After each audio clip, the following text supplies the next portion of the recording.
This is BBC Newsline. I'm Tara Mills. One story is dominating the programme this evening. A night of racist violence erupts on the streets after a man is stabbed in Belfast. What's this resolve? What's this actually do? Like, you're burning cars out, wrecking your own community, and now one of their own has just lost a home. Families are forced to leave their homes as rioters set houses alight in the east and north of the city. I have my kids in that house, but seeing this, yesterday I was devastated, horrified. I didn't know what to do, what can I do to protect my children. A Sudanese man appears in court charged with attempted murder over the stabbing. Hundreds of people take part in an anti-immigration protest in Dublin. Public transport is cancelled as schools and businesses close early over concern about further disruption. And there's rain in the forecast tonight, some of which will be very heavy first thing tomorrow, but we're still on track for something drier and warmer this weekend.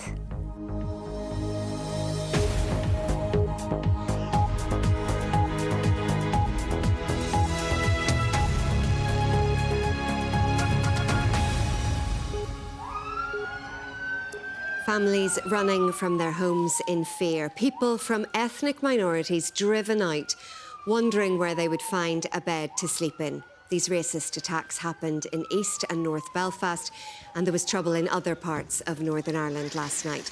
The Chief Constable described it as an act of self-harm, and that harm was clear to see this morning with damage to homes, cars and communities. A glider bus was set on fire. It'll cost almost £1 million to replace. We have a series of reports this evening, starting with our reporters who were on the ground last night. Kelly Bonner was in East Belfast. Panic and terror. This family had to flee their home because the house next door was set alight by masked men. They left with no possessions. The little boy ran from his home in his socks. Masked men moved from street to street along the lower Newtonards Road, setting cars alight. They shouted "foreigners out" before breaking windows and kicking in doors of homes. This home belonged to Jamie. He's lived there for 13 years. Today, the reality of what happened last night is just sinking in. What's this resolve? What's this actually do? Like, you're burning cars out, wrecking your own community, and now one of their own has just lost a home, and now I have to try and rebuild from everything.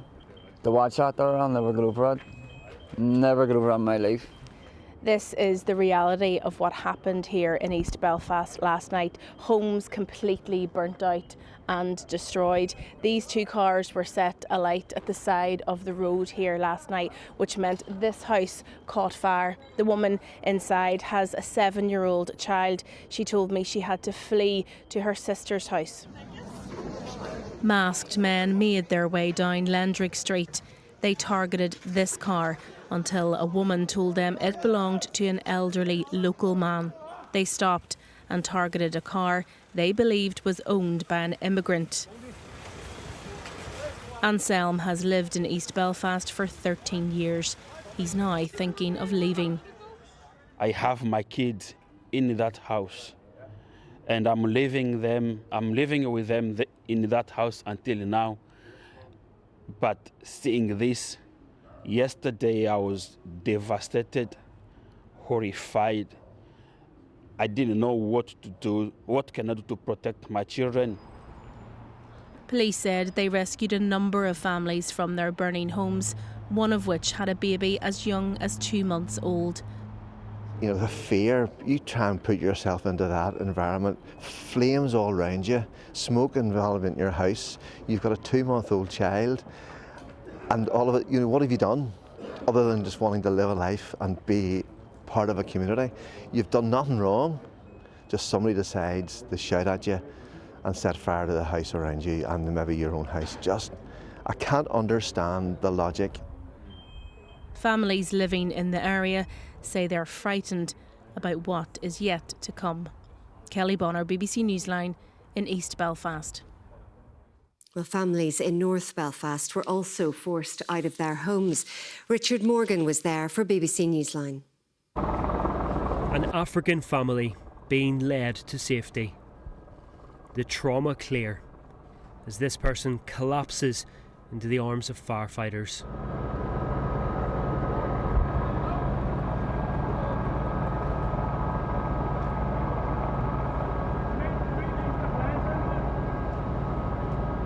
They are the victims of a racist attack. Their windows were smashed, houses nearby set on fire.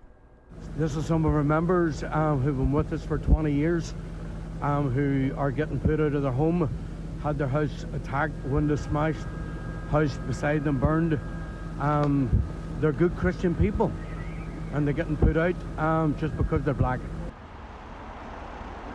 Well, in the cold light of day, it is evident here the level of destruction from last night's disorder. Several cars along this street damaged, but it's this row of houses which bore the brunt of the disorder, with windows smashed, and this house here set alight, and that fire has completely gutted the inside. One man from India had his car damaged. We're protecting his identity. It was horrible. It was like a war zone. It was like a third world country. You've lived in the UK for 25 years. Have you ever experienced this? Never ever experienced this. It's the first time in this place in Northern Ireland, I would say. So I've lived in England, Scotland, but nowhere felt that bad. People in dark clothing who covered their faces blocked the Crumlin Road for some time. They dispersed when the rain started, leaving those victims who call this place home to consider what to do next. We haven't done anything wrong. I work full time. I pay my taxes. I do everything for this country. I'm British. I spent a lot of money in the house, and all my life savings are in the house because I really want to live here till my end. But it doesn't look like that now. Richard Morgan, BBC Newsline in North Belfast. Well, the BBC News NI website has all the latest on any disruption across Northern Ireland and will be updated throughout the evening. You can also download the BBC News app. A 30-year-old Sudanese man has appeared in court charged with attempted murder over the stabbing in North Belfast on Monday. Hadi Aludid is also accused of possession of a knife in a public place and threats to kill. Our reporter Eve Rosato was in court this morning. Hadi Aludid, with an address at Duncairn Avenue in the north of the city, appeared in court this morning via video link. He communicated with the court via an Arabic interpreter. When he was read the charges of attempted murder, possession of a knife in a public place and threats to kill an NHS worker, Mr Aludid made no response. The charges follow an attack in North Belfast on Monday night. A video of that incident was widely shared online. A PSNI detective told the court today she could connect Mr Aludid to these charges, and she detailed some of the injuries sustained by the victim, who's been named as Stephen Ogilvie. He's in his 40s and he remains in hospital in a serious condition. He has lost his left eye and has damage to his right eye, as well as injuries to his neck and back. The police officer told the court that around 10:30 on Monday night, police arrived at the scene in Kinnard Avenue. There, they found a man armed with a knife sitting on top of another man. The detective in court alleged that police brought Mr Aludid to hospital for injuries to his hand, and there he threatened to kill a hospital radiographer. Bail was sought by Mr Aludid today, but it was strongly opposed by the PSNI, and the judge refused it on a number of grounds. The risk of reoffending, risk of harm to the public, risk of flight, and risk of public disorder. Mr Aludid was remanded into custody and he'll appear again in 4 weeks on the 8th of July. Eve Rosato, BBC Newsline, Belfast Magistrates Court. Well, Stephen Ogilvie's family has released a statement. They said, "We want to make it absolutely clear that overnight unrest is not welcome and peaceful protest is the only way forward." They say we have many migrants who make a deeply valuable contribution to our country, including in our healthcare system and hospitality sector, and we depend on them to make our country work. They say they do not want this terrible tragedy to be used to divide people or fuel hostility. And Northern Ireland's health and social care trusts have issued a joint statement reacting to the current unrest, which they say is having a profound impact on all their services. They say it's completely unacceptable that their international staff, who provide an invaluable service, should be intimidated or feel too frightened to come to work. Their message has been echoed by those working in the nursing community. At the minute, I can see very anxious faces, anxiousness, and too much worry about their families, children's future job, insecurity about walking around the street freely like before. So the nurses are really worried about what will happen. If all our internationally educated nurses left tomorrow, our system would grind to a halt. We would not be able to look after our patients. And it's not just the hospitals. Our care homes, our nursing homes rely heavily on our internationally educated nurses who come and look after our most vulnerable patients. And the fact that they are afraid to go to work is an absolute disgrace. Well, the most recent government figures from March of this year showed there are just under 2,400 asylum seekers receiving support in Northern Ireland. Most of those people were living in Belfast. Asylum seekers accounted for about 10% of migrants in 2024. That's the last full year we have data for. About half of the people coming here were doing so for work or education. Those 2024 figures also show that around 29,500 people arrived, while 23,700 left, giving net inward migration of 5,800 people. There have been significant changes in UK immigration policy since Brexit, which means many fewer people coming from the EU and more from South Asia and Africa. If we look at the most recent census carried out in 2021, we can see that Northern Ireland is not an ethnically diverse society. 97% of the population was white, down just a fraction compared to 2011. Well, before we came on air, I spoke to Tura Aratura from the African Arts Collective. I asked him what he thought needed to be done to stop the racist attacks. We need investment in housing, investment in health, investment in education. And people need to know that just because I am black, it doesn't mean that I do not belong. It doesn't mean that I am a bad person. This education needs to happen. And people just need to know that we are not here to cause any harm, but to add value to the country. And it's not the people's fault that there's not enough housing. They should hold politicians to account. Whether it's a housing matter or whether it's an immigration matter, politicians need to be held accountable.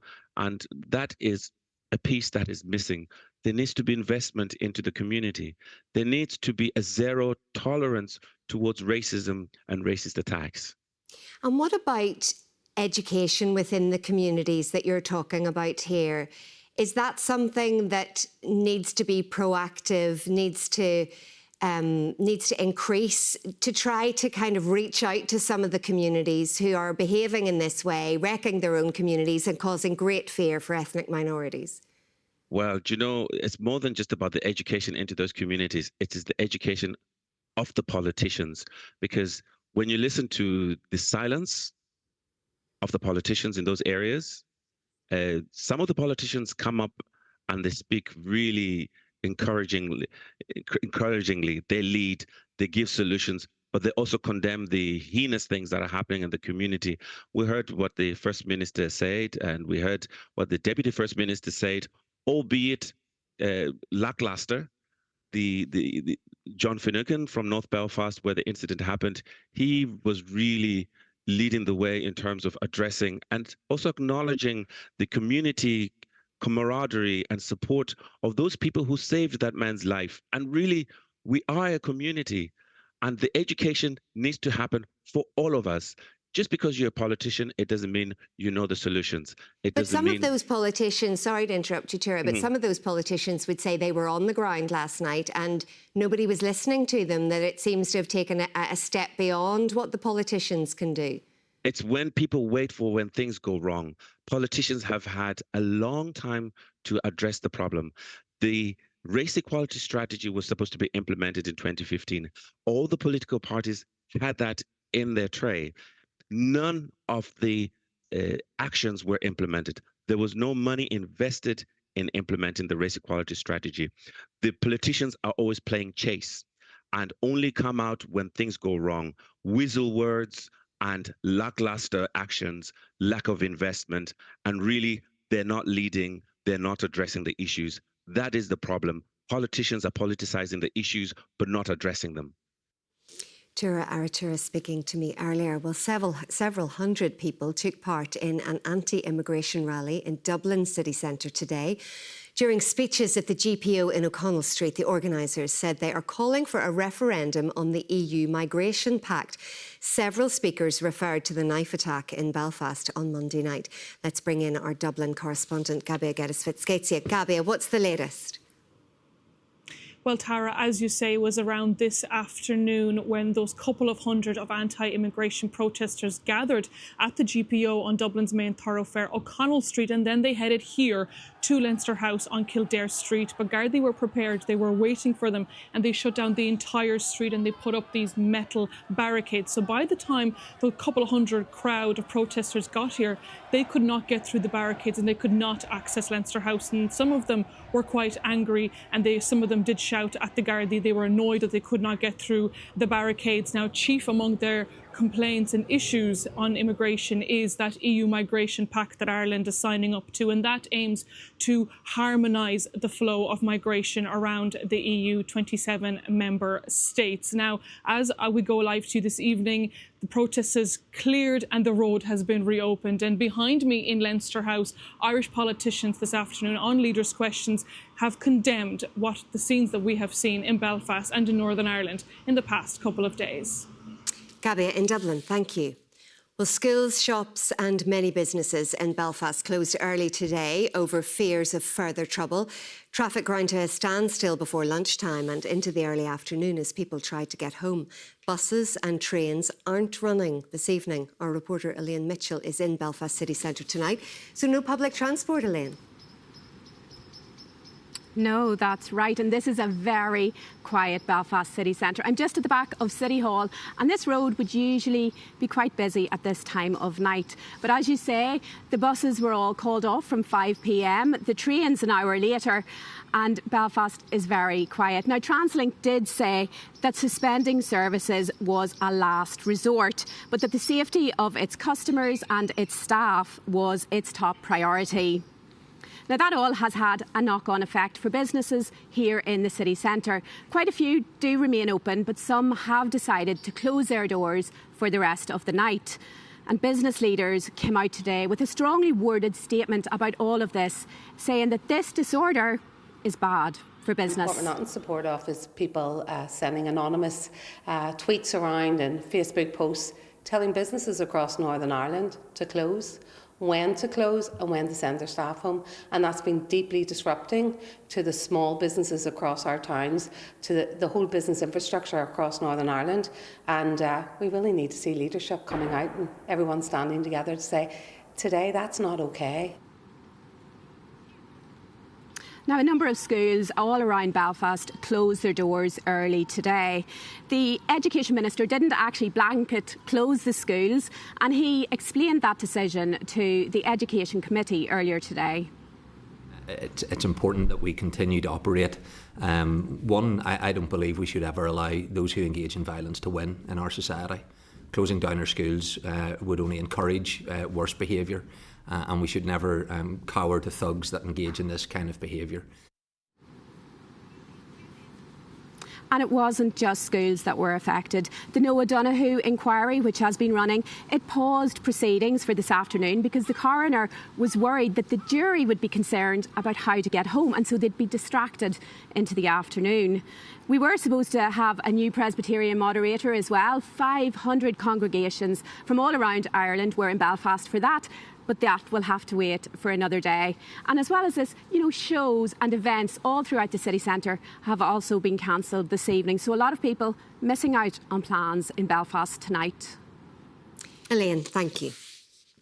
Well, the Prime Minister, Sir Keir Starmer, has led political condemnation of last night's violence. And the Chief Constable, John Boucher, said there will be a greater police presence tonight across Northern Ireland. Here's our political correspondent, Jane McCormack. Commuters in Whiteabbey this morning were among those navigating more remnants of last night's disorder. At PSNI HQ, it was left to the Chief Constable and the Secretary of State to navigate the wider fallout. We will be on the streets tonight in numbers even more than we were last night, and we have got arrangements in hand to get mutual aid that will be arriving here tomorrow. Those organising these protests claim they're doing so to protect communities. In fact, they're doing the very opposite. They are damaging communities and hurting people. 8 families have contacted the housing executive seeking emergency accommodation. This afternoon, the Stormont executive met, with the First Minister repeating her call for calm. I think that's where I will focus. I do have issue with some of the commentary of some of the DUP elected representatives. However, that's not for today. For me, I'm focused on how we respond in the here and now. In Westminster, the DUP met the PM after pressing him during a packed question time. Will he meet with me urgently to discuss the steps he and his government will take to ensure our values are enforced, that the rule of law in this country sustains, and that he protects and closes the open, porous border between our country and the Irish Republic. The scenes of violence and disorder have no justification, and we need to be really clear about that. Of course, there are questions that need to be answered, but destroying communities, destroying homes and driving people out of their homes is not and will never be the right way to respond. As for how others respond to those wider immigration questions being posed, of course, government policy isn't perfect, but this hasn't been a debate or a conversation. There haven't been proposals, there haven't been honesty about the trade-offs, there has been mob justice. Back at PSNI HQ, a message from John Boucher. This will pass. I hope last night was the event that will see the end of any more protest. Even if tonight passes quietly, the fallout of the last 2 days will remain loud. Jane McCormack, BBC Newsline. One other story tonight, and a public inquiry into the murder of solicitor Pat Finucane has begun almost 40 years after he was shot dead in front of his family in North Belfast. His widow, Geraldine, called it a monumental day. Our correspondent, Mark Simpson, reports. So many members of the extended Finucane family wanted to be at the start of the public inquiry, they hired a private bus. This is a monumental day for our family. We have waited 37 and a half years for this day, and not one of us wanted to miss it. Pat Finucane was a high-profile lawyer, and his clients included members of the IRA. He was shot dead by loyalists in 1989. The government has admitted there was state collusion in the murder, but the scale and extent of it has never been fully established.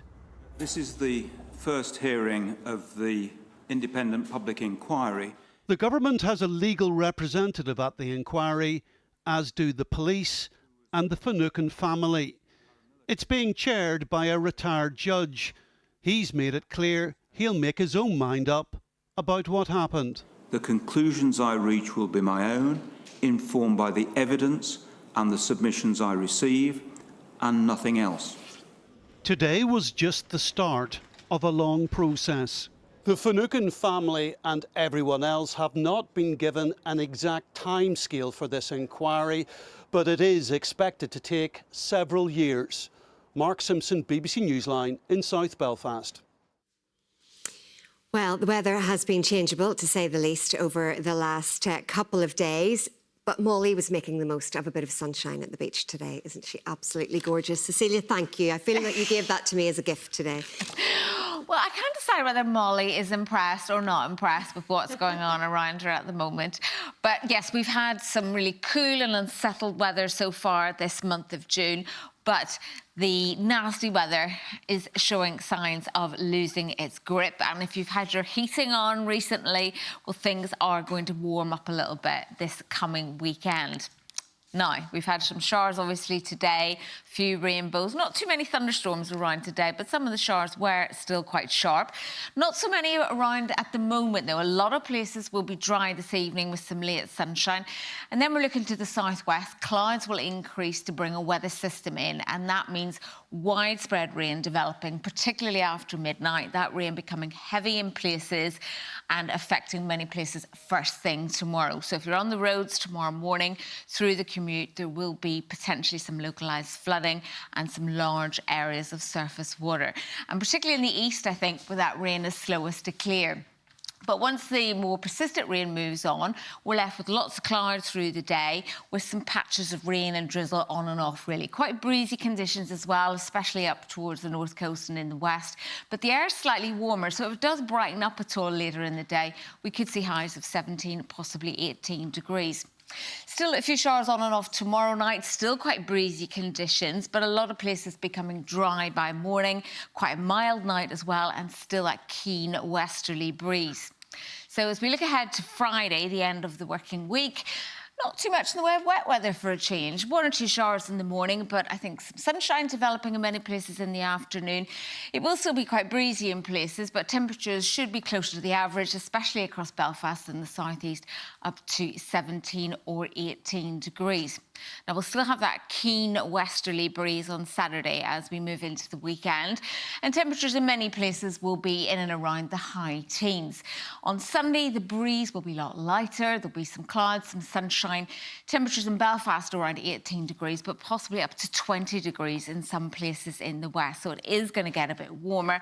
And then we're looking at the low 20s on Monday. Now, a little bit of uncertainty is what happens further into next week, but fingers crossed the dry weather holds on for a little bit longer. That's your forecast, Tara. Cecilia, thank you very much. That's it for now. Our late news is at 10:30. We'll leave you now with some of the scenes filmed in Belfast city centre this afternoon. Bye-bye.